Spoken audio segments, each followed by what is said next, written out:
នៅក្នុងផ្ទះឈើបុរាណតកូលរំដាប់ខ្ពស់មួយមានរឿងរ៉ាវអាថ៌កំបាំងមួយបានកើតឡើងគេមកដល់ចុងចៅរបស់ឪពុកភិរុនគឺជាប្រអប់ពេជ្របានបាត់ដានអ្នកនាងអ្នកស៊ើបអង្កេតច្បាស់ជាមេដានីនេះហើយជាអ្នកលួច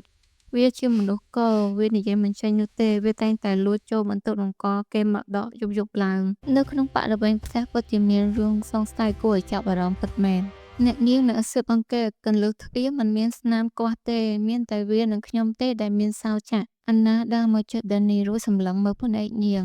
ដែលពោរពេញទៅដោយភាពភ័យខ្លាចនាងនិយាយមិនបានតែភ្នែកនាងចង់ប្រោសអ្វីម្យ៉ាងឃើញទេអ្នកនាងអ្នកស៊ើបអង្កេតវាអស់ប្រអប់ពេជ្រនោះបំរុងបោះទម្លាក់តាមបង្អួចឲ្យបាក់ពួកគ្នាវាស្នាមឆ្កូតនេះថ្មីណាស់ប៉ុន្តែបើសិនជាមានមនុស្សអស់ប្រអប់ធ្ងន់បែបនេះហេតុអ្វីបានជានៅលើកម្រាលឈើគ្មានស្នាមជើងទាល់តែសោះអាណានាងបានដើរឈរនៅចំមុខនាឡិកាឈើបុរាណដ៏ធំដែលកំពុងដើរតេតានាងលើកដៃទៅគោះនាឡិកាឈើនោះ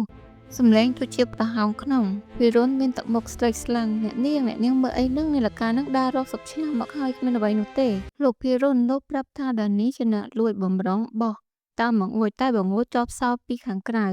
មនុស្សនៅខាងក្នុងផ្ទះផើកមិនបានឯស្នាមឆ្កូតគឺលោកជាអ្នកយកដេកូមកឆ្កូតដើម្បីធ្វើជាការបន្លំភ្នែករបស់ខ្ញុំអាណាទិនបើកទ្វារនាឡិកាស្រាប់តែឃើញប្រអប់ពេជ្រនៅទីនោះប៉ុន្តែមិនមែនមានត្រឹមតែប្រអប់ពេជ្រនោះទេគឺមានទាំងស័ក្តិសមម្ចាស់ផ្ទះគឺជាឪពុករបស់ភិរុននេះឯងត្រូវបានគេលាក់ទុកនៅទីនោះភិរុនដួលផ្នែកក្រោយដានីយំស្រែក